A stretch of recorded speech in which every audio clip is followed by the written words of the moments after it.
Having taken office upon the death of President James Garfield, Chester Alan Arthur expanded the government and aided the United States in foreign affairs, especially as president. However, he did sign laws that negatively impacted the United States' growth. He faced controversies, and he was suspected of not being born a natural citizen, therefore not eligible for the presidency. But let's clean all that up, as well as what he did do in his term. But before we go further, if you have not done so, please consider subscribing to the channel, as it would help me out greatly. We're trying to reach 100 subs. And if you already have, thank you, welcome back, thank you for your continued support. Now let's jump into it. Let's get the drama out of the way early. Arthur was suspected of being born in Ireland, but that rumor was quickly dismissed. So critics then accused him of having been born in Canada. Arthur insisted that he was born in Fairfield, Vermont, but when asked about it, he failed to provide a birth certificate and refused to discuss the matter. Seems pretty fishy, huh?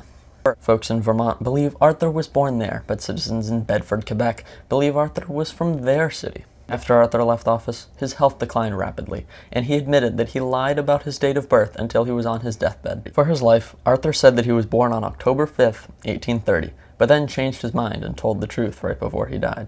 He then admitted that he was born in 1829, but reaffirmed his insistence that he was born in Vermont. Also, when he did die, he burned papers and notes between him and his wife and the rest of his family, again provided no reasoning for the action. As for what he did in office, he signed the Chinese Exclusion Act, a law passed in 1882 that banned Chinese workers from immigrating to the United States. It was the first major law to target a specific ethnic group and stop them from coming to the country. Many Americans at the time blamed Chinese immigrants for taking jobs and lowering wages, even though they often worked for less pay and in difficult conditions. It also prevented Chinese immigrants already in the U.S. from becoming citizens or bringing their families. President Arthur signed the act into law, even though he had vetoed a similar, harsher version of it before. His support showed how much pressure the government felt to stop immigration from China. The act remained in place for over 60 years and set the stage for other racist laws. It was a dark moment in American history that showed how fear and prejudice can shape national policy. Additionally, he helped make important changes during his time in office, especially by expanding the Navy and ending the spoils system. The spoils system was a way of giving government jobs to friends and political supporters, even if they were not qualified.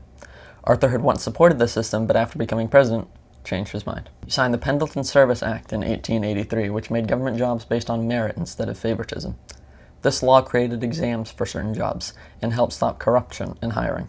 Arthur also focused on building a stronger navy, which had been weak and outdated. He supported the construction of new steel warships that could protect the country better than the old wooden ones. These changes helped modernize the United States Navy and prepare it for the future conflicts. Even though Arthur was not very popular when he became president, his efforts helped improve the government and the military.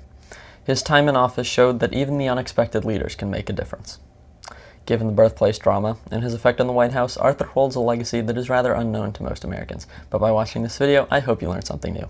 As I mentioned earlier in this video, Arthur took the reins as president when James Garfield was assassinated by Charles Guiteau. Wait, didn't doctors kill Garfield? Click here to find out.